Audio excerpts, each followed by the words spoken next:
Estamos aqui, Deus, para declarar, ó Pai, mais um dia que o Senhor é o Deus de nossas vidas.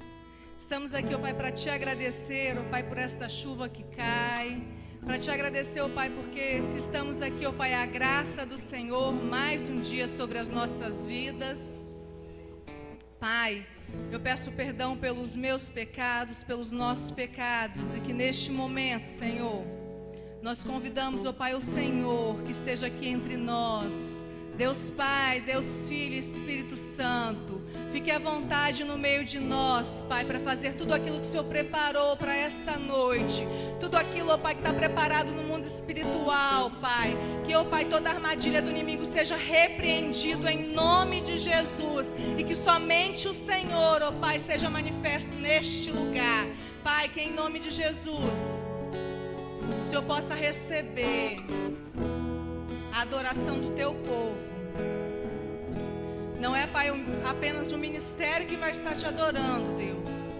Nós, como filhos do Senhor, como servos do Senhor, estaremos neste momento adorando o único que deve ser adorado, aquele único que deve receber toda a glória, todo o louvor. E é o Senhor, Pai, que nós estamos aqui adorando. Receba, Pai, todo o louvor como cheiro suave. Pai, se for da tua vontade, levante do teu trono, Senhor, para receber todo o louvor, toda a honra, toda a glória seja dada somente ao Senhor. Pai, nós estamos agora convidando ao Santo Espírito de Deus que esteja à vontade entre nós. Pai, receba, Pai, receba toda a adoração, receba, Pai, em nome de Jesus, todo o louvor da face da terra, Pai, da comunidade cristã Espaço da Graça, em nome de Jesus. Aleluias, amém, Jesus, aleluia, Senhor.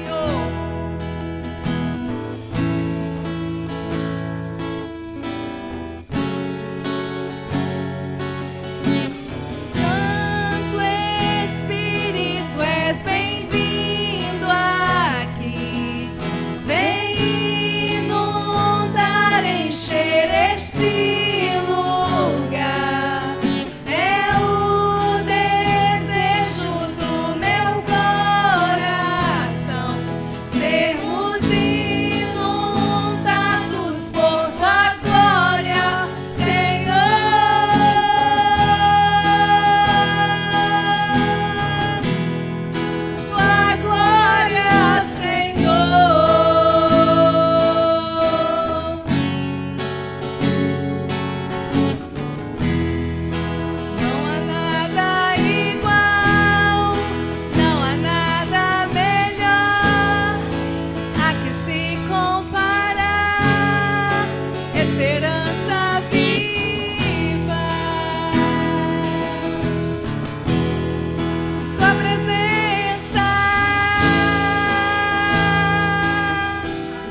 Aleluia. Seja bem-vindo para o teu irmão agora ao teu lado. Se quiser sair do teu lugar, vai lá cumprimentar teu irmão, teu amigo. De repente aquela pessoa que você convidou, né, está aqui presente.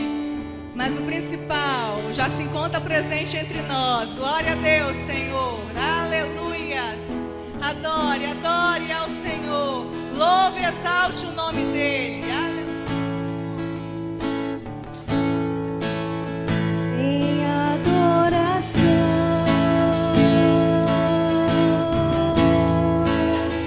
eu me rendo a Ti.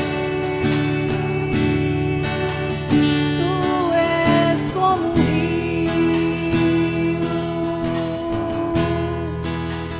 rio de águas vivas, flui dentro de mim. És manancial,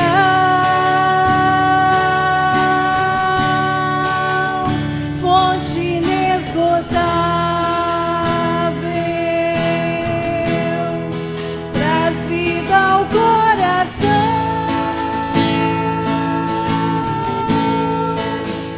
Como o rei Davi, quero te louvar.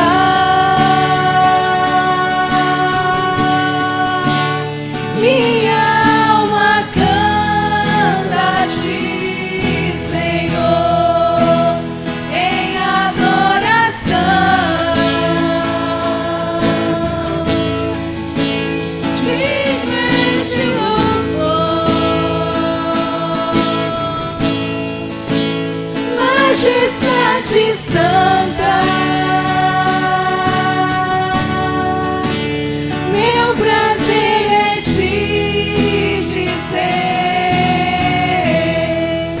te amo, ó Senhor. Adore em adoração. Em adoração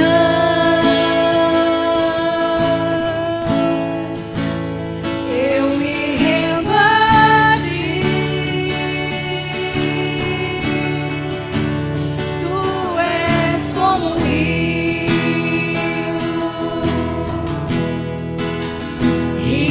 de águas vivas,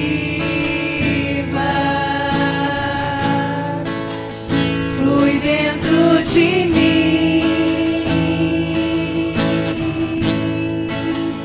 És manancial,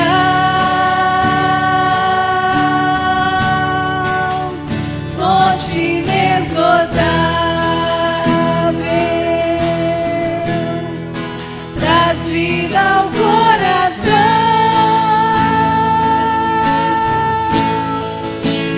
Como o rei Davi, quero te louvar.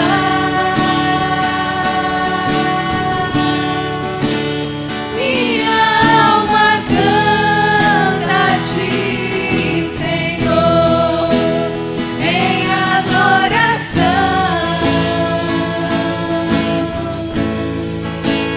Digno és de louvor,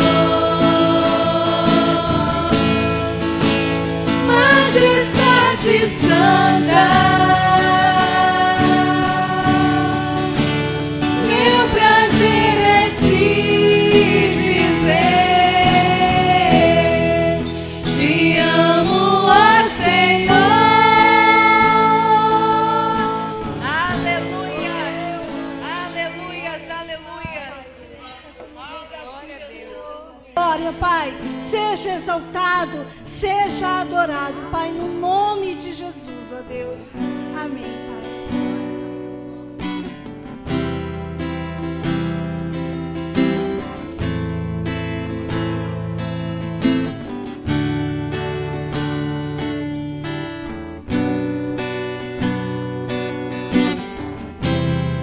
Eu me rasgo por inteiro, faço tudo, mas vem novamente.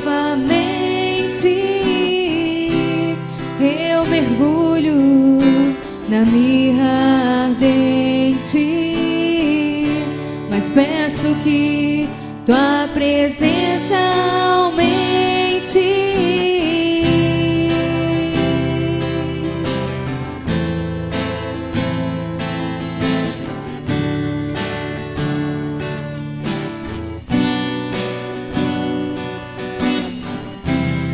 Eu me rasgo por inteiro, faço tudo, mas vem novamente. Eu mergulho na mirra ardente, mas peço que tua presença aumente. E se eu passar pelo fogo, não temerei, na tua fumaça de glória eu entrarei, longe do santo dos santos, não sei mais viver.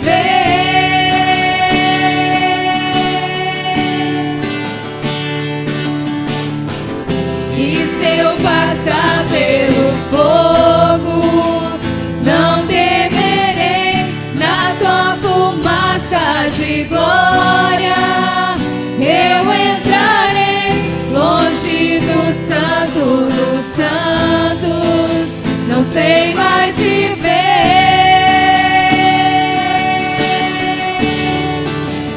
Quem já pisou no santo dos santos em outro lugar não sabe viver. E onde estiver, clamar pela glória, a glória de Deus.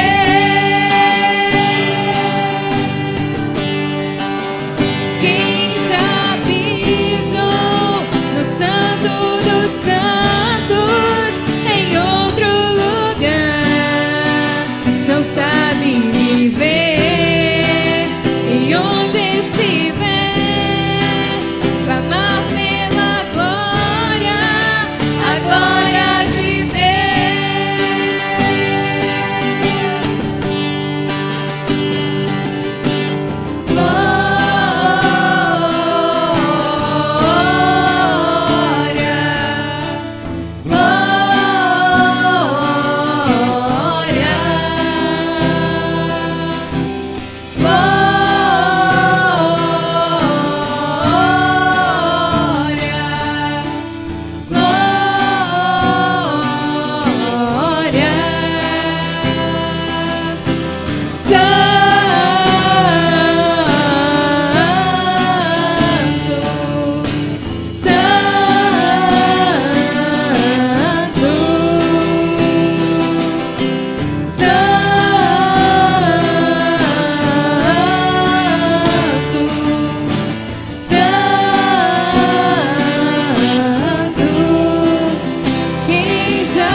No santo dos santos em outro lugar não sabe viver.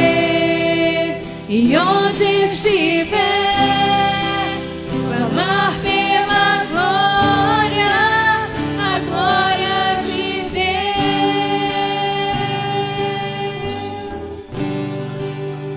Quem já pisou no santo dos santos em outro lugar não sabe viver. E onde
Continua declarando. Santo,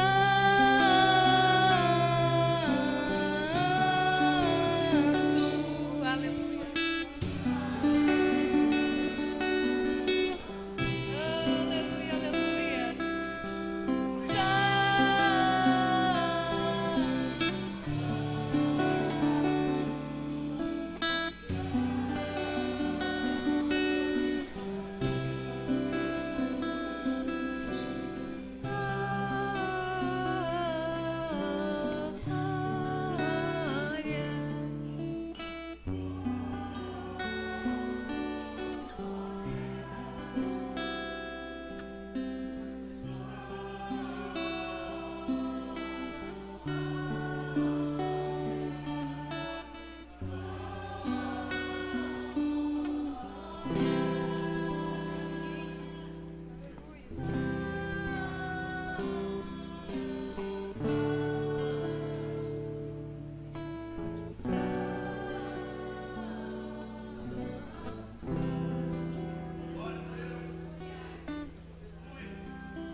Mesmo sendo pó, com tudo que há em mim, confessarei que céus e terra passarão, mas o teu nome é eterno. Todo joelho dobrará ao ouvir teu nome, teu santo nome. Todo ser confessará, louvado seja o teu nome, teu santo nome. E mesmo sendo pó, com tudo que há em mim, confessarei que céus e terras passarão, mas o teu nome é eterno. Todo joelho dobrará ao ouvir teu nome, teu santo nome. Todo ser confessará, louvado seja o teu nome, teu santo nome. Todo joelho dobrará ao ouvir teu nome,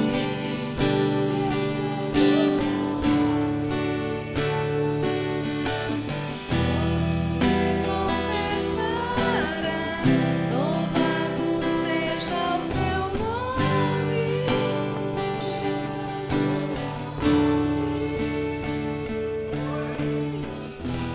Aleluia, Senhor. Louvado seja o teu santo nome. Reina, Senhor, em nossas vidas. Nós nos colocamos diante do Deus que pode todas as coisas, de um Deus que quer ser adorado, de um Deus que nos criou para isso, para louvar o nome dele. Abra a boca e adore, adore o único que é digno de toda adoração. Tu reinas no trono do céu. céus, a criação se prostra aos teus pés. Tu reinas vestido de glória, os anjos te adoram aos teus pés. Para sempre governarás,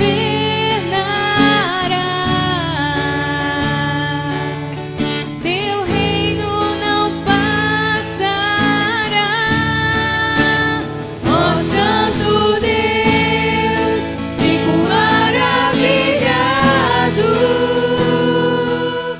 Tu és muito mais do que eu possa expressar. Ó Santo Deus, quebra o vaso de alabastro sobre o Deus que sabe me maravilhar. Tu és totalmente amável, tesouro desejável que eu procuro. Tu és um fogo apaixonado, eu sou do meu amado e tu és meu. Pra sempre governarás, teu reino não passará. Ó Santo Deus, fico maravilhado. Tu és muito mais do que eu possa expressar. Ó Santo Deus, quebra o vaso de alabastro sobre o Deus que sabe me maravilhar. Derramo meu louvor sobre ti, derramo meu amor sobre ti, derramo meu louvor sobre ti, derramo meu amor.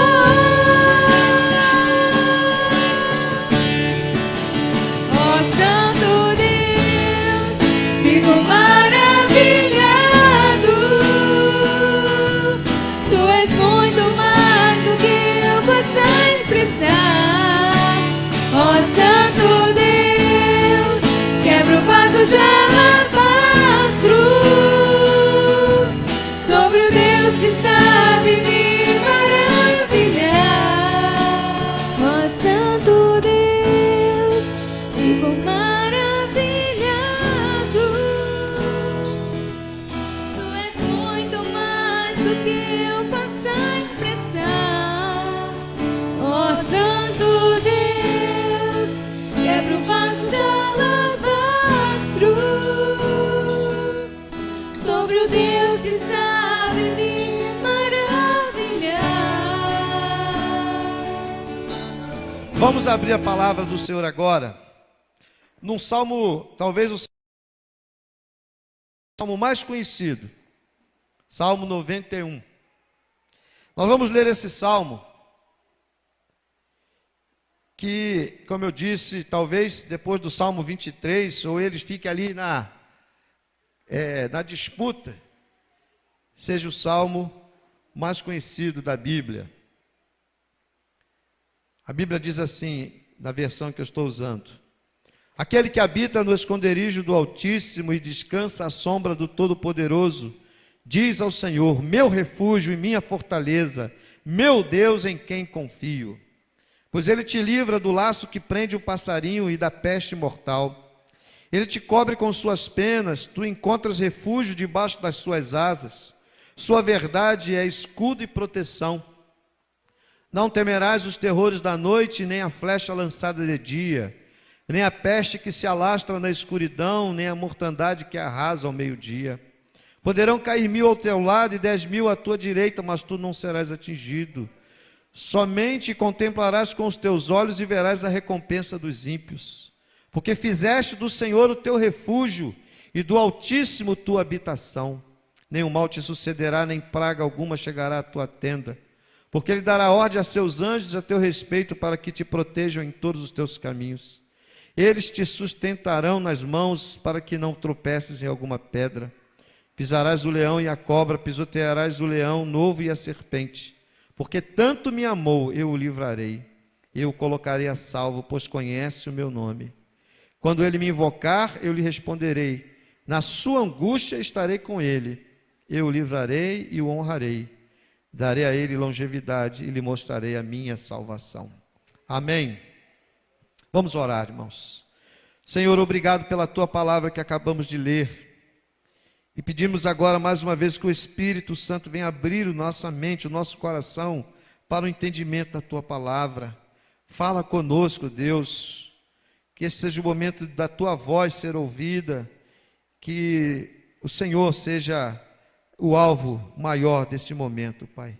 E que a tua voz seja discernida em cada coração, Pai. Em nome de Jesus.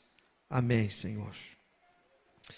Este é um salmo, como eu disse, muito conhecido, Salmo 91. Eu não vou perguntar aqui, mas é possível até que alguns de vocês aqui tenham o Salmo 91 aberto na estante da sua casa ou na prateleira, né? Infelizmente, muita gente usa esse salmo de duas formas erradas, e essas duas formas erradas são dois perigos que acontecem na vida das pessoas. E são duas coisas assim muito comuns, que o nosso coração ele tem essa tendência, e nosso coração ele vai nessa direção facilmente, que é a tendência da superstição, ou seja, o ser humano ele é naturalmente supersticioso. Por isso que são dois perigos, você pegar a sua Bíblia, abrir no Salmo 91 e botar lá, e a pessoa coloca ali como se fosse assim uma espécie de refúgio ou escudo para olho grande, escudo para mal olhado. Eu lembro quando a minha família não era cristã, eu já comentei isso aqui, a minha mãe tinha em casa lá, Comigo Ninguém Pode, Espada de São Jorge, assim na entrada da casa, porque e tudo planta, eu era garoto e ela dizia, não come isso que você vai morrer, porque era tudo planta venenosa, são tudo planta venenosa, tóxica. E para que era aquilo ali? É porque se alguém chegasse ali com um olho grande, com mal olhado, com uma intenção mal, se dizia que aquilo ali absolvia, era um escudo contra essas coisas. Isso é o que, irmão? Isso é ignorância, isso é superstição. Mas infelizmente, dentro da casa de muita gente, a Bíblia é usada supersticiosamente. Ou seja, abre-se no Salmo 91 e o diabo, quando ele chegar ali, ele vai olhar o Salmo 91 e vai sair correndo. Isso não existe. Você pode estar com a Bíblia aberta no Salmo 91 e fazendo tudo errado, vivendo tudo errado. E o diabo está pintando e bordando dentro da casa, e você pode deixar uma Bíblia com o Salmo 91 aberta em cada cômodo da sua casa, que não vai fazer diferença nenhuma. O inimigo vai ficar dando risada dessa pessoa. O outro lado é parecido com a superstição, é a idolatria. De repente você achar que a Bíblia, por ser a Bíblia, naturalmente ela já tem um poder inerente nela como um livro. Não. Eu me lembro, eu era um crente novo na fé, recém-convertido, e uma pessoa caiu endemoniada perto da gente num culto que a nossa igreja estava fazendo, e os crentes antigos, ninguém tomou iniciativa, era uma igreja assim, não sei. E aí, eu e mais uns 2 colegas, que éramos todos da mesma geração, recém-convertidos, na nossa, entre aspas, santa ignorância, fomos lá, eu lembro que nós pegamos a Bíblia e botamos na cabeça da pessoa, que estava se batendo no chão, era uma jovem, achando que se botássemos a Bíblia na cabeça dela, o diabo ia ficar com medo daquele livro fechado, o livro santo, e ia sair correndo dali. O que aconteceu? Nada. Nós tivemos que tirar ela dali, levar para outro canto e orar, repreender o inimigo e aplicar, não o livro, mas o que o livro nos ensina. Que é aí que faz a diferença. Quando você lê a palavra, você entende a palavra, você aplica a palavra da maneira que ela é ensinada. Porque esse é o outro problema. Tudo isso que eu estou dizendo são distorções daquilo que a própria palavra diz. É pecado ter o Salmo 91 aberto na sua casa? Não. Depende de qual a sua motivação. Se você está deixando o Salmo 91 aberto com um sentido de proteção espiritual ou de coisa semelhante, você está errado. Você está fazendo algo que não tem valor e não funciona. Porque antes do Salmo estar aberto na sua casa, ele tem que estar aberto no seu coração. Ele tem que ser parte da sua vida. Ele tem que ser a expressão da sua vida. A sua vida tem que expressar o que a palavra diz. Aí sim, você vai estar preparado espiritualmente para enfrentar as batalhas. É isso que o Salmo 91 fala, irmãos. Por que os salmos, eles tocam tanto as pessoas? Mudando agora de assunto, deixando essa parte ruim para trás, superstição e idolatria. Não use o Salmo 91 ou qualquer outro como um meio de idolatria ou de superstição. Certo? Amém?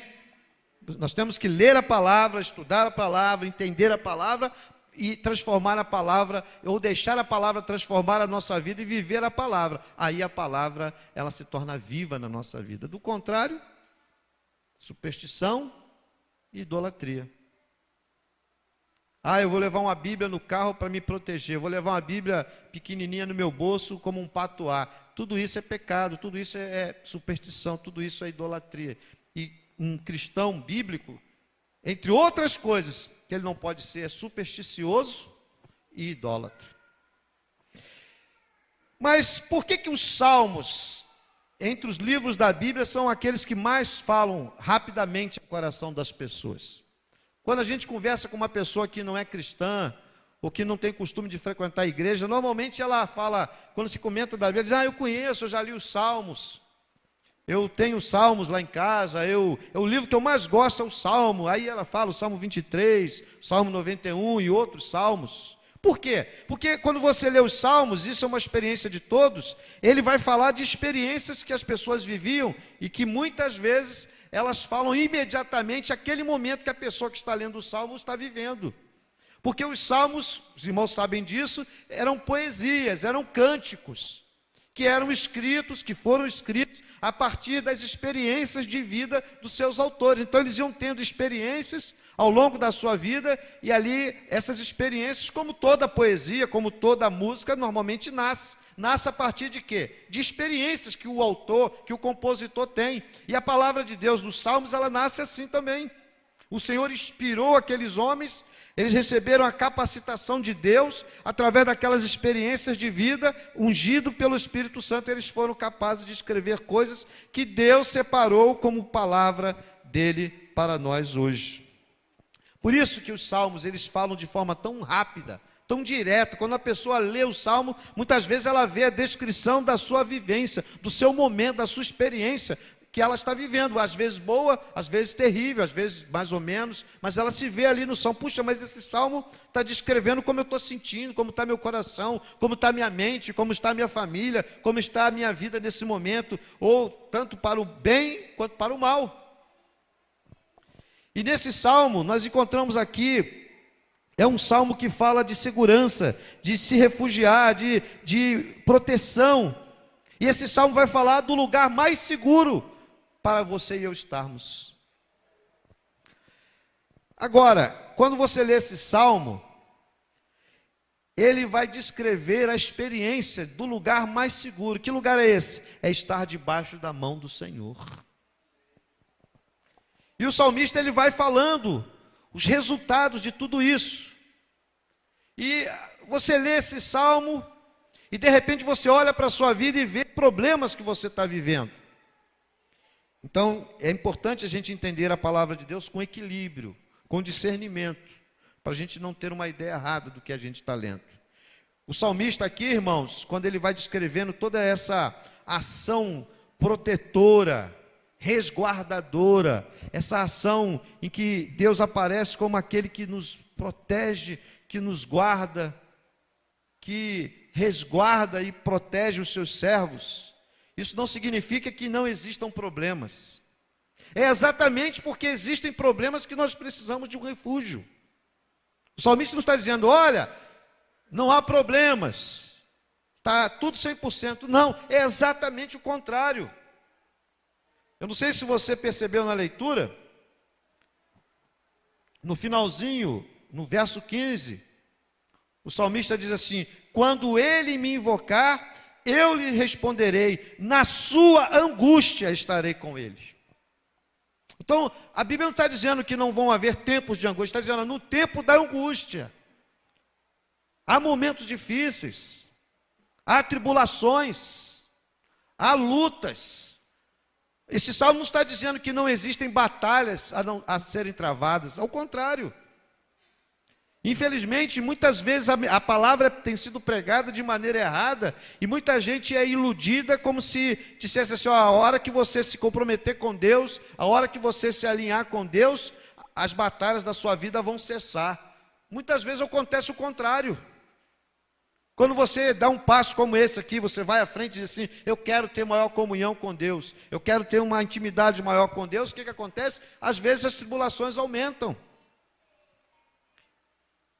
Seria muito gostoso, seria muito agradável se eu pudesse chegar aqui todo domingo e falasse assim, olha gente, se você entregar a sua vida a Jesus, é uma piscina de rosa, pode mergulhar lá, que acabaram, lembra aquelas propagandas, não sei se ainda tem, acabaram-se os seus problemas, lembra disso?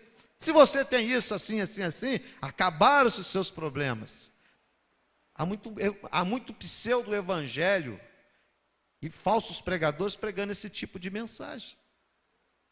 De maneira direta ou subliminar, deixando nas entrelinhas essa imagem. Puxa, quer dizer que se eu entregar minha vida a Jesus, e mais ainda, se eu contribuir, se eu fizer sacrifícios, se eu der muito dinheiro, se eu der o que eu tenho, significa então que eu vou estar debaixo de uma proteção, debaixo de um campo de força que vai me proteger, e eu vou estar isento de tribulações, eu não vou ter mais batalhas a serem travadas. Não é isso que o salmista está dizendo, irmãos. Eu acabei de ler aqui o próprio salmo dizendo, na sua angústia estarei com ele. O salmista não está dizendo que você está isento automaticamente de todo tipo de tribulação, de todo tipo de batalha. Ao contrário, quando você lê a Bíblia, é a história de quê? De servos e servas do Senhor enfrentando batalhas terríveis, enfrentando lutas, enfrentando guerras literais, guerras exteriores, guerras interiores. Davi, por exemplo, enfrentou Golias, derrubou Golias, mas ele não conseguiu derrubar o gigante que estava dentro dele. Ele derrubou Golias, mas caiu aos pés de uma mulher. Você vai ver, ao longo da história bíblica, homens que Noé construiu uma arca. Foi usado por Deus para salvar e preservar a humanidade, mas depois enche a cara. E assim você vai vendo servos de Deus passando por batalhas interiores, batalhas exteriores. Essa é a vida. A Bíblia, irmãos, uma das coisas que tem que maravilhar a gente quando a gente lê a Bíblia, é que a Bíblia ela não faz fantasia, ela mostra a vida como ela é, com toda a sua dureza, com toda a sua realidade. Tanto mostrando aquilo que há de bom, como aquilo que há de terrível. A Bíblia é a palavra que fala a verdade. Então, se ela é a verdade, ela não poderia ser diferente do que ela nos mostra. Se ela nos mostrasse uma fantasia, nós poderíamos estar aqui apenas pulando, dançando, nos enganando, mas não sendo confrontados com a vida, como ela é. Então, o salmista, ele registra a sua experiência debaixo da mão do Senhor. Agora, isso não significa que não há problemas, que não há batalhas a serem travadas, mas significa que tudo isso é feito na força e na proteção do Senhor. Significa que há uma maneira diferente de lidar com essas circunstâncias. O salmista, ele descreve aqui uma série de promessas, eu não vou me deter em cada uma delas, você tem ela na sua Bíblia. Promessas de proteção maravilhosas, que o salmista vai descrevendo aqui. E ele vai dizendo, olha, é assim. E só o fato dele descrever isso aqui já mostra como a vida é difícil. Se a gente pudesse fazer uma entrevista com cada um aqui, cada um ia descrever pelo menos aí 2 ou 3 problemas. Diz aí, eu estou com um problema com o filho, eu estou com um problema financeiro, eu estou com um problema de saúde, eu estou com um problema na empresa, eu tenho que resolver tal coisa, eu tenho que tomar tal decisão, eu tenho que fazer isso, eu tenho que fazer aquilo. E cada um vai descrevendo o seu problema. Então a gente não pode se desesperar. O desespero é a ausência de fé. Porque você vai ver o que fez diferença. Tá bom, pastor, estou vendo aí que até agora o senhor não falou novidade nenhuma, porque eu sei que a vida é difícil. E eu olhava para esse salmo aqui e pensava, poxa, deve ter um escape. Tem. Escape não significa que você não vai enfrentar batalhas.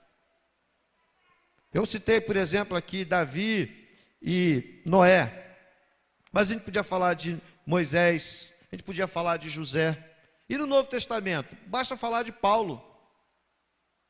Quando ele descreve todas as lutas que ele viveu, naufrágios, perseguições, fome, nudez, jejuns forçados, perseguição dentro da igreja, perseguição dos judeus, acusações falsas. Ele foi expulso. Primeira perseguição, ele teve que ser descido de uma muralha num cestinho para não ser morto. Ali já começou tudo. A primeira experiência dele com Deus, ele ficou cego.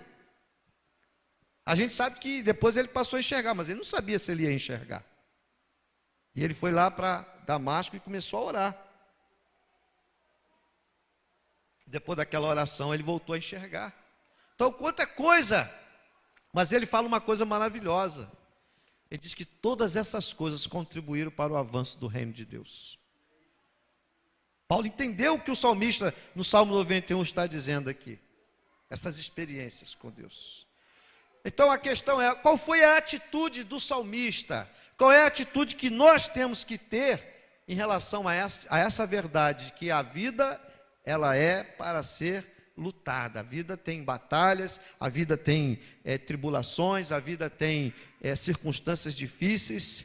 Enquanto nós vivemos nesse mundo, nós estamos passivos de enfrentar batalhas. A questão, a discussão, a exposição, o debate não está nesse contexto. O debate está mais além. Como eu e vocês podemos reagir a tudo isso? Que posicionamento você pode ter? O salmista nos dá aqui a resposta, irmãos. Primeira coisa, versículo 2. A Bíblia diz que o salmista, ele faz uma confissão de fé. Ele diz ao Senhor, ou seja, o salmista declara ao Senhor, meu refúgio e minha fortaleza, meu Deus em quem confio. Primeira coisa, irmãos, a gente precisa colocar a nossa fé em Deus, de verdade. Colocar a nossa fé no Senhor. Mas você pode dizer, mas aqui numa reunião de crentes, sim, irmãos. Mas quantas vezes nós declaramos que cremos no Senhor e diante da primeira situação nós somos os maiores derrotados que se manifestam, os maiores murmuradores, os maiores incrédulos. Eu estou lendo um livrinho, estou lendo e relendo. Vencendo o Cristianismo Ateu, acho que esse é o título. Porque o autor ele fala exatamente disso. De como nós declaramos a nossa fé e imediatamente nós vivemos como se Deus não existisse. Não é assim que a gente acaba vivendo. O salmista diz, o Senhor é o meu refúgio, o Senhor é a minha fortaleza, o Senhor é o meu Deus em quem confio. Ou seja, ele coloca a sua fé no Senhor, ele declara, a minha fé está em Deus. Mas na hora em que ele enfrenta os problemas, muitas vezes, nós não temos às vezes diferença nenhuma do incrédulo. Nós reagimos da mesma forma daquela pessoa que nem acredita em Deus.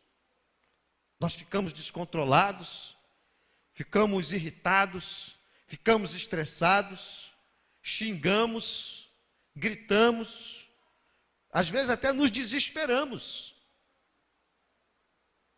Mas é a mesma pessoa que disse, não, eu confio em Deus, Deus é o meu refúgio, Deus é a minha fortaleza.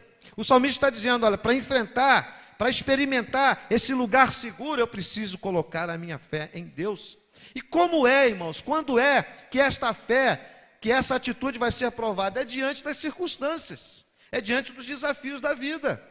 É quando se perde o emprego, é quando se tem um acidente, é quando se tem uma notícia ruim, é quando quando a gente se vê diante da adversidade. É ali que essa nossa confissão de fé, de que o Senhor é o meu refúgio, a minha fortaleza, o Deus em quem eu confio, vai ser posta à prova.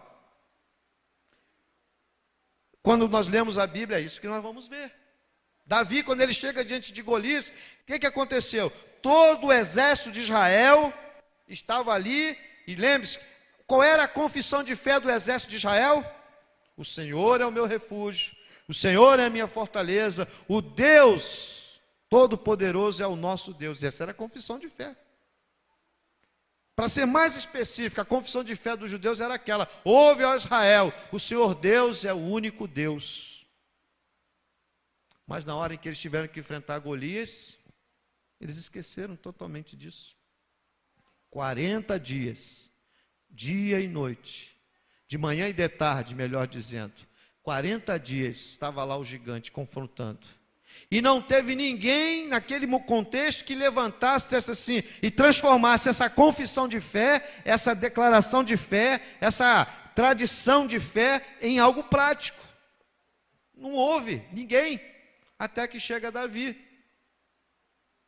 E aí Davi ouve, se inteira da situação, nós conhecemos a história, e quando ele vai enfrentar Golias, o que ele faz? Ele transporta, irmãos, essa confissão de fé, ele transforma isso em ação. Porque quando Golias vem a ele e diz: eu vou matar você, eu vou destroçar você, eu vou transformar você em carne para os abutres, Davi diz: olha, você vem a mim dessa forma, todo paramentado, cheio de espada, de escudo, todo preparado, mas eu vou contra você em nome do Senhor dos Exércitos, o Deus de Israel, a quem tens afrontado. O que Davi faz, irmãos? Ele faz da sua confissão de fé, ele transforma a sua declaração de fé em sangue, suor e esforço. É assim que o crente vive. É muito bom a gente estar aqui na igreja, nesse ambiente refrigerado, cantando, glorificando, adorando, orando. Aqui é fácil. Ou é mais fácil? É muito fácil eu estar aqui pregando, me expressando, dizendo, desafiando, é fácil. Mas de repente você está num lugar e recebe um telefonema, a sua esposa se acidentou. Ou você ouve ela dizendo, chorando: oh, meu dedo aqui foi para o espaço, corre, vem embora. Ou você, como aconteceu, já contei aqui, um dia chegando no trabalho, ligaram aqui que a sua esposa e a sua neném foram atropeladas, lá no Rio de Janeiro, quando a gente morava no Rio. Como é que eu acabei de deixar elas no ponto do ônibus? Ligaram aí e não deram mais informação, mandaram você ir para lá. Como é que a gente reage numa hora dessa? Quando de repente você vai no médico, o médico diz: esse exame aqui não está legal não, vamos ter que fazer aí, tem um nódulozinho aqui, essa coisa aqui está parecendo ser algo sério. E aí? Como é que você reage? Percebe? A palavra de Deus, irmãos, ela nos desafia a fazer do Senhor o nosso lugar mais seguro. É nessa hora que a minha fé é provada.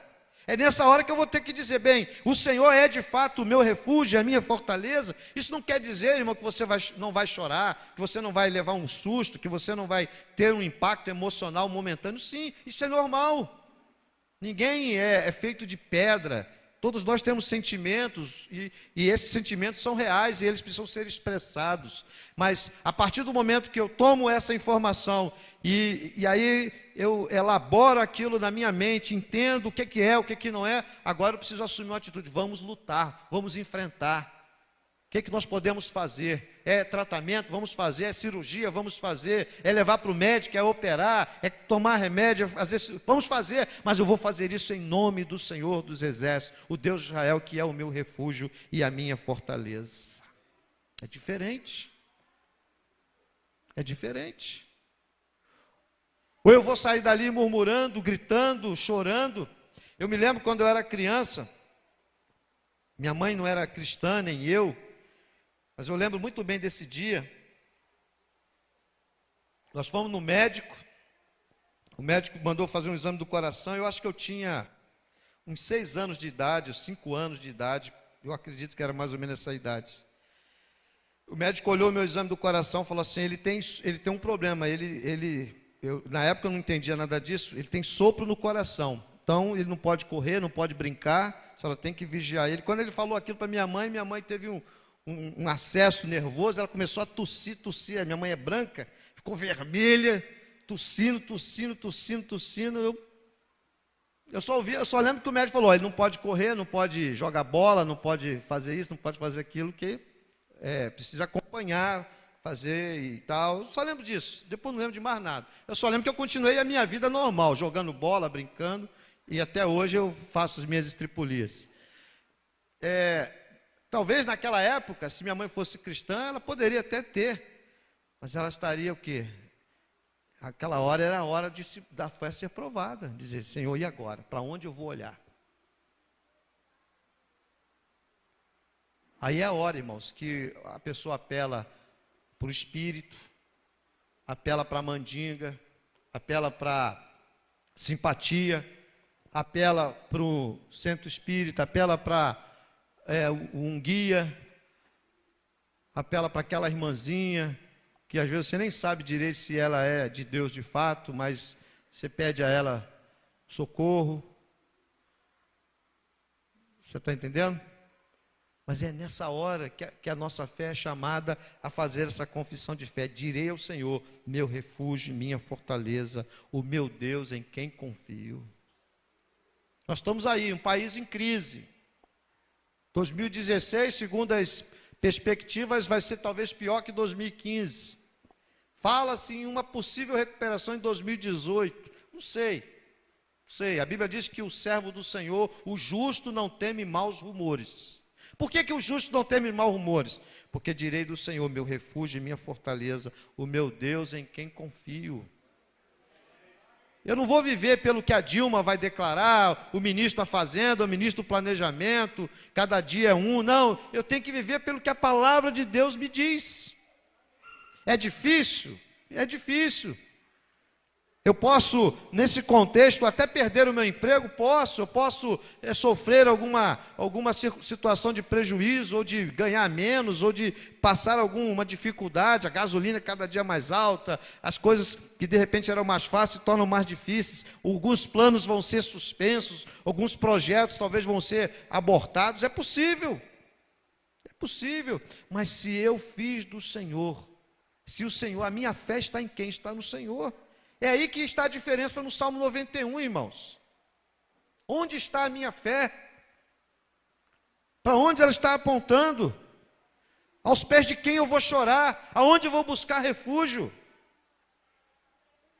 O salmista ele toma uma posição, ele coloca a sua fé no Senhor e faz do Senhor o seu abrigo. O que é o abrigo? É o refúgio, é a fortaleza. O que é o abrigo? O que é o refúgio e a fortaleza? É o local de proteção, é o lugar onde a gente vai para ser acolhido, para ser amado, para ser renovado, para ser reforçado, para ser encorajado, para ser restaurado, para ser curado, para começar de novo. Nós precisamos disso. Quem não precisa de renovo, quem não precisa ser encorajado, quem não precisa ter as suas lágrimas enxutas? A Bíblia está dizendo: se você entregar a sua vida a Jesus, não vai ter mais lágrimas. Se você entregar a sua vida a Jesus, a mão do Senhor vai estar sobre a sua vida e nada mais vai acontecer, tudo vai ser 100%. Não, você vai, as lutas virão, mas até sobre as águas você vai poder andar.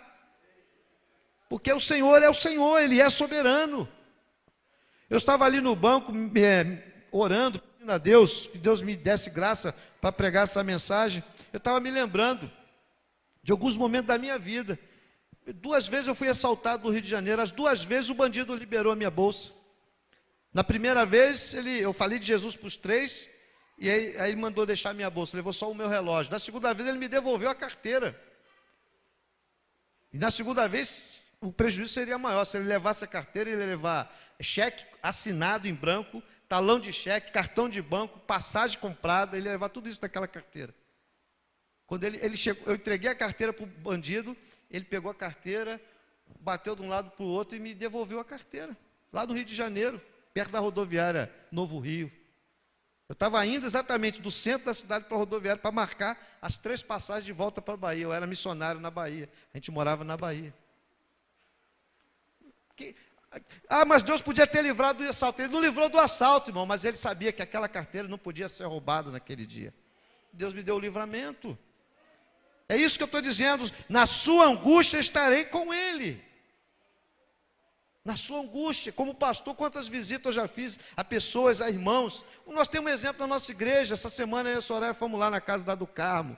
Está lá a irmã do Carmo. Ore por ela está dependendo de um material ser liberado pelo plano de saúde para ela ser operada. Ela ia ser operada na sexta, mas esse material não foi encontrado. O material que precisa ser implantado lá no osso dela. Sabe qual é? É a quinta cirurgia na mesma perna, irmãos. É a quinta cirurgia na mesma perna. E eu nunca vi, irmãos, nesses anos. Eu estou acompanhando aquela irmã, no dia que ela se acidentou, irmãos, eu digo isso como pastor, não é para me engrandecimento, porque isso se a gente pode fazer como irmão e como pastor, a gente precisa fazer. No dia que ela se acidentou, eu ajudei a colocar ela no raio-x, no hospital em Aracruz, ela e o marido já faleceu, mas não foi do acidente não. Então eu acompanho aquela irmã literalmente, do momento que ela se acidentou até hoje. Eu nunca vi aquela irmã reclamar, irmãos. Nunca vi ela dizer, pastor, Deus esqueceu de mim. Eu já vi ela dizer, pastor, está difícil. Eu senti uma dor agora, esses dias, e ela fala das dificuldades. E não são só esses os problemas que aquela irmã tem. Ela reformou a casa dela e nunca conseguiu morar na casa dela. Porque ela está na casa dos pais, lá em Ibiraçu. Mas está lá, eu nunca vi. E dessa última vez, ela estava meio assim, ela falou, poxa, eu estava pronta, me preparei psicologicamente para ir para a cirurgia. Aí me ligaram que o material que foi liberado não é o material certo e vou ter que esperar todo o processo de novo para esperar liberar o material para me ser internada. Não é fácil. Uma situação de cadeira de roda, de cama, de enfermidade, de dores. Mas eu nunca vi ela é melhor do que eu, do que você? Não. O que eu entendo que aquela irmã está fazendo é o seguinte: ou eu faço do Senhor o meu refúgio, o meu abrigo, eu coloco a minha fé no Senhor, ou o que vai restar? É assim, irmãos, é direto. Mas tem mais, irmãos. Diz a palavra de Deus que além de colocar a sua fé no Senhor, além de fazer do Senhor o seu abrigo, bem, onde eu vou me abrigar? Qual vai ser o meu lugar de renovo, de socorro? Onde estará a minha fortaleza? Minha fortaleza é o Senhor. O salmista diz a palavra, que o salmista também ele tomou outra atitude, que fez a diferença na vida dele. Por isso que eu falo direto, eu vou explicar, você já vai entender bem o que eu quero dizer. Verso 14. Porque tanto me amou, eu o livrarei. Eu o colocarei a salvo, pois conhece o meu nome. Sabe o que o salmista fez, irmãos? Ele amou o Senhor. Nós acabamos de orar aqui por relacionamento com Deus. Relacionamento com Deus, irmãos, é amar a Deus. Hoje de manhã eu preguei sobre isso aqui. Essa mensagem, de certo modo, é um pouco continuação daquela palavra da manhã. Porque, irmãos, Deus espera que nós respondamos a Ele em amor, porque Ele nos amou primeiro. Relacionamento com Deus, irmãos, não é você vir para a igreja e cumprir um monte de rituais religiosos. Ah, eu oro muito, eu jejuo muito, eu oferto muito. Isso é importante, necessário, sim, mas não é isso que está fundamentado o seu relacionamento com Deus. O seu relacionamento com Deus, em primeira e grande instância, é amar a Deus sobre todas as coisas. Quando você ama a Deus, todos os seus atos em direção a Deus, os seus jejuns, as suas orações, suas ofertas, suas contribuições, seu esforço, aí sim vão estar dentro da atmosfera, dentro do âmbito correto. Por quê? Porque eles são expressões do seu amor a Deus, e não de uma tentativa de conquistar a Deus. Deus não é conquistado, irmãos, Deus é amado, porque Ele já nos ama. Deus não pode ser conquistado por nós, porque o relacionamento dele é um relacionamento de graça. Você não pode, eu vou me esforçar para Deus olhar para mim, não, porque tanto me amou. O Senhor, agora, o Senhor está dizendo sobre o salmista, esse servo me ama, esse servo me ama, esse servo me ama. Essa é a questão, você ama a Deus? Se eu estou aqui pregando, irmãos, porque eu quero aparecer, porque eu quero receber um tapinha nas costas, porque porque por a minha obrigação pastoral, não vale. Eu tenho que estar aqui fazendo isso por amor a Deus em primeiro lugar. Em segunda instância, por amor a você. Entende? Todos os meus atos, irmãos, eu preciso parar e pensar, por que eu estou fazendo o que eu estou fazendo? Por que Deus tinha um relacionamento diferenciado com Davi? Porque Deus olhou para Davi e percebeu que Davi o amava. Deus não está procurando pessoas perfeitas, Deus está procurando pessoas que o amem. Entende? Amar a Deus, irmãos. Essa foi a decisão que o salmista fez. Eu amo o Senhor. E aqui, irmãos, esse é um juízo, essa é uma expressão. Não, na primeira instância eu falei da confissão de fé e da posição que o salmista assume. Ele declara, aqui é Deus declarando sobre o salmista. Porque tanto me amou. Deus olhava para o salmista e sabia, ali está um homem, ali está um servo, ali está uma serva, ali está alguém que me ama. Aí, irmãos, as coisas não se tornam difíceis. Se eu amo a Deus, não é difícil eu estar no culto. Se eu amo a Deus, não é difícil, não é sacrifício nenhum eu acordar domingo de manhã e vir para a igreja. Não é sacrifício. Não é sacrifício eu orar, eu buscar, eu evangelizar. Não é porque eu não estou fazendo aquilo para agradar a homens, não estou fazendo aquilo para tentar chamar a atenção de Deus. Deus vai ter que me ouvir porque eu estou... Não, eu estou fazendo aquilo simplesmente porque eu já sei que Deus me ama e eu estou respondendo a Deus no seu amor. Porque, irmãos, tudo, preste atenção nisso, tudo que nós somos e fazemos em direção a Deus, sempre será uma resposta nossa àquilo que Deus já tem sido e já tem feito na nossa direção. Nós nunca temos a iniciativa é de Deus, sempre em primeiro lugar. Não é eu faço isso para Deus, Deus vai olhar para mim. Não, você está fazendo porque Deus já olhou, porque Deus teve misericórdia, porque Deus te deu graça. Senão você estava lascado lá fora, perdido, estava doidão lá, com a cara na lama. Mas se você está de pé dizendo, não, eu vou fazer algo mais para Deus, eu vou à igreja hoje, eu vou ao culto, eu vou estudar mais a Bíblia, eu quero mais de Deus na minha vida, eu quero fazer aquilo que eu sei que me faz bem, que alimenta a minha alma, eu quero colocar coisas boas no meu coração, eu quero me aproximar de gente que vai me levar para perto de Deus. Isso tudo é uma resposta sua ao que Deus já tem feito. E se esses desejos estão nascendo no teu coração, é porque Deus já está atuando no teu coração. Entende? Não é você, eu vou na igreja porque eu gostei do pastor, porque eu gostei dos irmãos. Não, isso Deus usa isso, mas Deus já está gerando no seu coração esse desejo de se aproximar dele. A gente precisa entender isso biblicamente. Porque, irmãos, como eu disse no início, o nosso coração, ele não tem uma tendência para Deus, a tendência dele é para o mundo, é para a carne. É por isso que há tanta mundanidade, mundanismo na igreja, no sentido mal do termo. É por isso. Porque a gente, ao invés de deixar os valores do reino mudarem o nosso coração na comunidade chamada igreja, a gente transfere os valores do mundo, dá um verniz neles, um verniz cristão, e continua vivendo dentro da igreja como se no mundo estivéssemos vivendo. Fazemos distinção, preconceitos, julgamentos, nos achamos, criamos elites, etc, etc. Repetimos um modelo que Deus desaprova lá fora. É por isso que quando a Bíblia diz que vai haver muita surpresa na volta de Jesus, é por causa dessas coisas. Porque naquele dia, quando Jesus voltar, muita gente vai estar dando pulos, pensando, chegou Jesus, que bom que o Senhor chegou. E Jesus vai dizer para isso, olha, eu não te conheço, meu filho, não sei porque toda essa alegria aí. Você está enganado. Você lembra que você fazia isso assim, assim? Você não fazia para mim, você fazia para você. Você lembra que você, assim, assim, não, você não fazia aquilo para mim, não era o meu espírito, era você.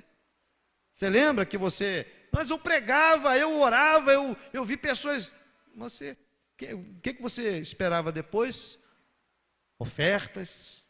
Eu li uma coisa essa semana, vale muito bem sacado aquilo ali, muito bem observado. Que quando a Bíblia fala, a pessoa que usou Jesus com fins de lucro foi quem? Judas. Então nós temos hoje uma igreja cheia de Judas. Porque o que mais se faz hoje, em muitos contextos ditos cristãos, é usar Jesus como meio de lucro. Então o espírito de Judas está aí, irmãos.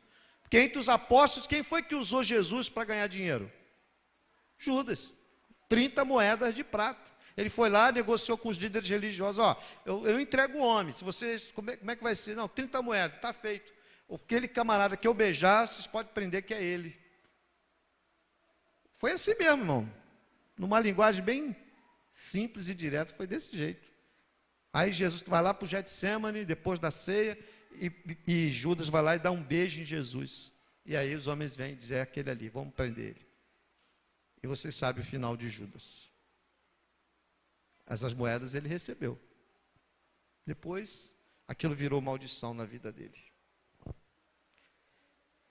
Amar ao Senhor, irmãos, porque tanto me amou. Meus irmãos, Deus quer olhar para o teu coração, para o meu coração e ver ali um servo que o ama. Eu amo a Deus, puxa. E por que eu amo a Deus? Porque eu sou amado por Ele. Quanto maior a minha consciência do amor de Deus por mim, mais fácil, mais capacitado eu vou estar, pelo Espírito Santo, a amar a Deus, a expressar o meu amor a Deus. Mas geralmente, irmãos, a gente cobra muito de Deus. Ah, Deus, por que o Senhor está deixando isso? Por que isso? Por que aquilo? Por que assim? Por que assado? E a gente se esquece, irmão, de todas as expressões de amor de Deus que já tem nos sustentado até aqui. Quando olha ao seu redor, nós que estamos aqui nessa noite, irmãos, só o fato de nós estarmos aqui, isso representa uma graça de Deus, uma expressão da graça de Deus. Porque eu falei de uma irmã que gostaria de estar aqui, ela até tinha falado, pô, pastor, eu queria ter ido o plano dela era estar aqui no culto de virada, pelo menos das 11 em diante, mas ela não pôde vir. Difícil, um ferro de todo tamanho na coxa, difícil, uma senhora. Mas nenhum de nós está assim. Eu tenho ido no hospital com a minha esposa, quase praticamente de 15 em 15 dias, e o hospital que a gente vai é o hospital do SUS, é no pronto-socorro. Do pronto-socorro ela é encaminhada para o ambulatório lá do hospital. E ali a gente vê de tudo. E de vez em quando, irmãos, era bom a gente pegar os membros da igreja e fazer uma excursão. Aonde? Ir numa favela, ir num pronto-socorro, ir num asilo, ir num hospital de câncer. Isso é, estou falando sério, irmãos, seria interessante. Porque a gente ia sair dali dizendo, Senhor, tem misericórdia da minha vida, Senhor. Porque o Senhor tem me amado tanto. O Senhor tem... Eu vi um vídeo na internet essa semana, eu até... esqueci a palavra, multipliquei, como é que fala? Os irmãos estão ligados, né? Compartilhei. Um pedreiro. Os irmãos, eu vi que pouca gente curtiu. Aquele negócio que você tem que curtir, irmão. Um pedreiro, um homem trabalha de pedreiro e ele não tem as duas pernas. É mole? Ele trabalha de pedreiro, sobe escada, ele trabalha de pedreiro, né? É pedreiro mesmo, assentando tijolo, trabalhando pedreiro, sem as duas pernas. E ele não nasceu assim não, irmão, ele perdeu as pernas depois de adulto. E aí a reportagem, conversando com ele, a repórter, o senhor, não sei o quê, eu vi que ela deu um corte e não quis alimentar aquela palavra, mas ele disse, sabe o que ele disse? Por isso que eu compartilhei. Eu tive uma experiência com Deus.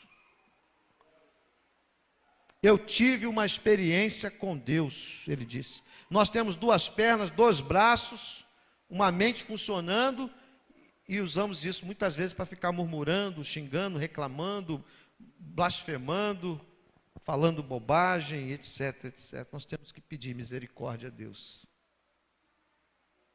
Aí depois a gente diz que ama o Senhor. A quarta expressão que Deus declara, que faz toda a diferença, que faz da presença de Deus esse lugar seguro e muda a vida do salmista, vivendo num contexto de tantas possibilidades de lutas, é que o salmista conhece o nome do Senhor. Porque tanto me amou, eu o livrarei, eu o colocarei a salvo, pois conhece o meu nome. Irmãos, quando a Bíblia diz que o Senhor nos coloca a salvo, não quer dizer que nós, já repito, estamos isentos. Um cristão, ele pode sair do culto, isso já aconteceu no Rio de Janeiro, Belo Horizonte, gente saindo do culto e morrer com uma bala perdida. Aí você pode dizer, poxa, mas Deus não guardou? Guardou, irmão. Porque a Bíblia diz assim, que a gente não tem que temer aqueles que podem matar o corpo, mas nós temos que temer aquele que pode matar o corpo e lançar a alma no inferno. Aquela bala perdida matou o corpo, momentaneamente, mas aquela vida está na glória. É imbatível, irmãos, o crente é imbatível. Satanás pode ter dado risada, um crente morreu. Morreu nada, ele está mais vivo do que nunca. Por quê? Porque ele já está contemplando a glória de Deus. E quando Cristo voltar, a alma daquela pessoa vai voltar e os seus restos mortais vão ser resgatados, transformados e unidos ao seu espírito glorificado. Então quem é que perdeu no final das contas? Mesmo em face da morte. É só você ler Apocalipse. Então, irmãos, o cristão, ele vive nessa perspectiva de conhecer a Deus, ele tem a ideia, eu sou imbatível, ninguém pode me abater. Ninguém, se vier a doença, Deus pode me curar. Mas se eu não for curado, eu vou estar na glória do Senhor. Se vier as tribulações, eu sei que eu vou sofrer. Vão ter noites mal dormidas, vão ter lágrimas, mas eu tenho um abrigo, eu tenho diante de quem chorar, eu tenho a quem clamar, eu tenho a quem buscar. Eu não estou cego, eu não estou perdido, não estou com a mão estendida, esperando receber alguma coisa de não sei de onde, não. Eu sei para onde olhar, eu sei para onde estender a mão, eu sei a quem clamar. É diferente. É isso que o salmista está dizendo. O salmista, Deus está dizendo, ele conhece o meu nome. O que é conhecer o nome? É conhecer a pessoa, é conhecer o ser, é conhecer a Deus. O salmista, ele conhecia a Deus, e esse conhecimento não é um conhecimento intelectual, conhecimento de informações, um conhecimento teológico apenas, é um conhecimento experiencial, ou seja, ele tinha experiência com Deus, ele conhecia a Deus, ele tinha relacionamento com Deus, irmãos. Ele conhece. Quando a Bíblia fala do nome de alguém, está falando da essência, de quem aquele ser é. O salmista conhecia a Deus. Irmão, quem conhece a Deus, irmãos, está resguardado, está protegido. Quando você conhece a Deus de verdade, você vai em frente. Quando você conhece a Deus, irmãos, você não é derrubado. Você pode ser abalroado de um lado, ferido do outro, mas como diz aqui, cairão 1000 de um lado, 1000 do outro, mas você está firme, porque você conhece a Deus. Você está agarrado no Senhor ali, ninguém vai te destruir. Ninguém. Por isso que é uma contradição o crente ser supersticioso, o crente ser idólatra, esse negócio de amuleto gospel, essas coisas, isso é uma heresia tremenda, porque quem conhece a Deus, irmãos, isso é um insulto a Deus. Imagina um Deus de Israel, o Deus Todo-Poderoso, o Criador, o sustentador, o mantenedor de toda a existência, o Criador de todo esse universo, ser equiparado ou ser visto como alguém que necessita de água de Israel, de um palito de Moisés, ou sei lá, de qualquer uma dessas loucuras aí para dizer, não, agora eu estou protegido. Isso nem vou falar. Entende? Se eu posso clamar a Deus, como eu disse, você vai ler a palavra de Deus, e você vai ler a história, e se você estudar a história da igreja, a história de missões, a história dos avivamentos, você vai ver o quê? Que é a história de homens e mulheres, que por conhecerem a Deus, não retrocederam e viram o agir de Deus na vida deles. Deus agiu. A nossa vida, irmãos, tem que ser transformada. Eu não posso ser a mesma pessoa ano após ano. Deus precisa mudar a minha vida. Hoje de manhã eu falei, nós precisamos voltar à essência. E Jesus perguntado, qual é a essência? Ame a Deus sobre todas as coisas, de toda a tua alma, de todo o teu entendimento, de todo o teu coração. E ame o teu próximo como a ti mesmo. Aí a gente inventa um monte de coisas, um monte de teorias, um monte de casca, para a gente não ter que encarar isso. E essa é a verdade. Aí a gente fica inventando um monte de coisa, para não se lembrar que a palavra diz: eu tenho que amar a Deus sobre tudo e amar meu próximo como a mim mesmo. É simples, mas é altamente, profundamente radical, irmãos. Meus amados, quem conhece e ama a Deus, não consegue mais deixar Deus de lado. Não consegue, irmãos. Você pode até tentar, mas você não consegue. Quando você é tomado por essa expressão do amor de Deus, conhecer a Deus, irmãos, conforme o salmista é declarado aqui sobre o salmista, implica em aceitar os termos dele. Quem ama a Deus não fica impondo a Deus, aceita os termos de Deus. É por isso, irmãos, que não existe, irmãos, na Bíblia, eu já falei isso aqui, repito, esse negócio de que eu exijo de Deus, eu obriguei a Deus, eu declarei para Deus. Não, irmão, Deus é soberano, é Ele que tem a palavra final, irmãos. Nós temos que orar, clamar a Deus, quem vai dar a palavra final é Ele. Não tem esse negócio de botar Deus na parede. Deus, Ele quer ser amado, e nós somos privilegiados por amar a Deus, irmãos. Entende? Deus, eu não aceito isso. Você pode até dizer, irmão, mas evite, porque isso não é... Quem sou eu, irmão, para dizer isso para Deus? Deus, eu não aceito isso. Eu não sei o palmo do meu nariz, eu não aceito isso. Se aquilo, quem sabe aquilo ali é uma bênção de Deus na minha vida, escondida. Deus está querendo mostrar alguma coisa, quer me ensinar alguma coisa, quer me encaminhar em alguma direção. O que Deus quer mostrar ali? Senhor, o que disse Jó? No meio de toda aquela desgraça, eu sei que o meu Redentor vive e que por fim vai se levantar sobre a terra. O que disse Jó? No meio daquela desgraça toda: o Senhor deu, o Senhor levou, louvado seja o nome do Senhor. Ele não disse, ele teve a sua crise, ele não entendeu muita coisa, não entendeu, mas ele derramou seu coração diante de Deus. Senhor, eu não entendo, é difícil, eu não consigo, mas ele fez isso fazendo do Senhor o seu abrigo. E a Bíblia diz que Deus mudou a história de Jó quando ele estava fazendo o quê? Orando e intercedendo pelos seus amigos. Enquanto Jó orava pelos seus amigos, Deus mudou a sorte de Jó. Conhecer a Deus, irmãos, implica em viver a vida na graça e na direção dele. Senhor, é o Senhor que dirige, é o Senhor que manda, é o Senhor que fala.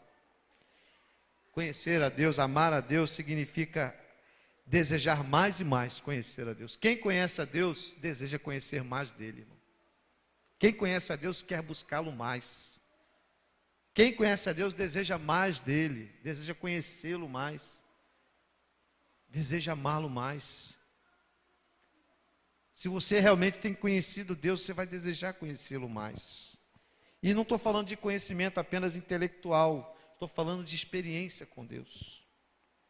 Quem conhece a Deus, irmão, se submete e vai ser alvo da bênção desse Deus. Porque ele diz aqui, porque tanto me amou, eu o livrarei.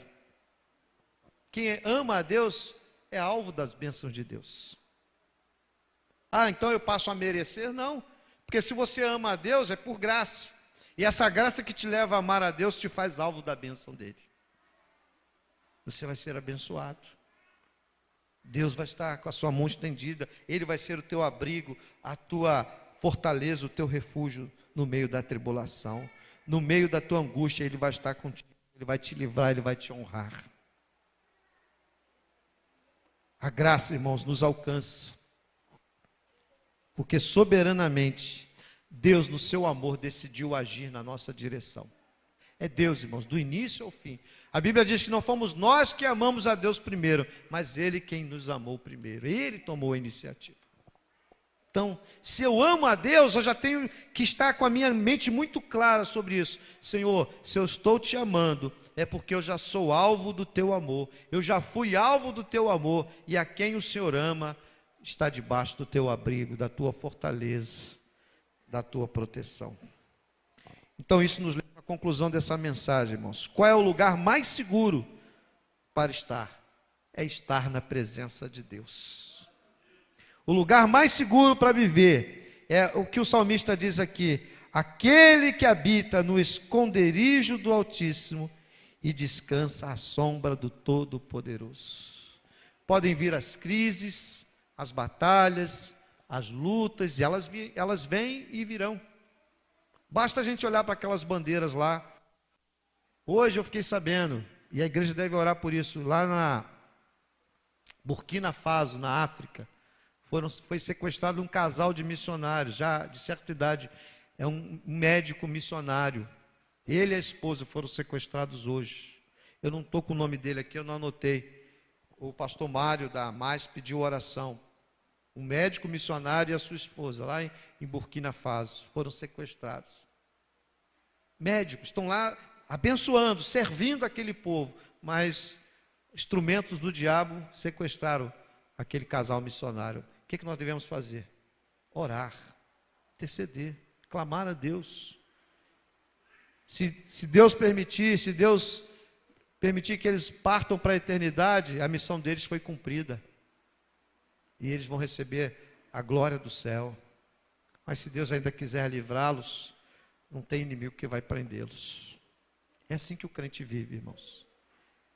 Porque tanto me amou, eu o livrarei, colocarei a salvo, porque conhece o meu nome. Essa tem que ser a nossa maior ambição, irmãos, conhecer a Deus. Essa era a ambição do coração de Paulo, conhecer a Deus. Quando você conhece a Deus, irmãos, você pode se tornar um homem rico, ter bens, ter coisas, essas coisas vão ser usufruídas da perspectiva certa. Agora você pode ter tudo isso, se você conhece a Deus, você é o homem mais vazio do mundo. Mais vazio do mundo. Porque isso aí não vai encher tua alma. Eu estava pensando outro dia, se eu fosse milionário, tivesse dinheiro igual o Neymar, na hora que eu sentasse na mesa, quantos pães eu ia comer? Eu não ia comer a padaria toda, não é verdade? Eu ia comer um pão, eu gosto de comer pão, ia comer uns 2 pães. Quantas frutas eu ia comer? Quantos pratos do almoço eu ia comer? Ia mudar muita coisa? Ah, mas tem outras coisas. Sim, tem outras coisas. Mas será que essa vai resolver a minha vida de fato? A gente sabe que não. Então, meu amado, minha irmã, meu amado irmão e irmã, aqui está. A palavra é simples. Qual foi a atitude do salmista? Ele colocou a sua fé no Senhor. Ele decidiu crer em Deus de verdade, entregar a vida dele ao Senhor. E como é que a gente entrega a nossa vida hoje ao Senhor? Se arrependendo dos nossos pecados, crendo que a obra que Jesus fez na cruz é suficiente para nos salvar e nos perdoar. E através de Cristo eu tomo a atitude que o salmista tomou aqui. A minha vida está nas mãos do Senhor. O Senhor passa a ser o meu refúgio, a minha fortaleza, porque Ele me perdoou. E agora eu posso expressar o meu amor a Ele. Eu posso buscar conhecê-lo mais e mais a cada dia. Feche os seus olhos agora. Vamos orar ao Senhor.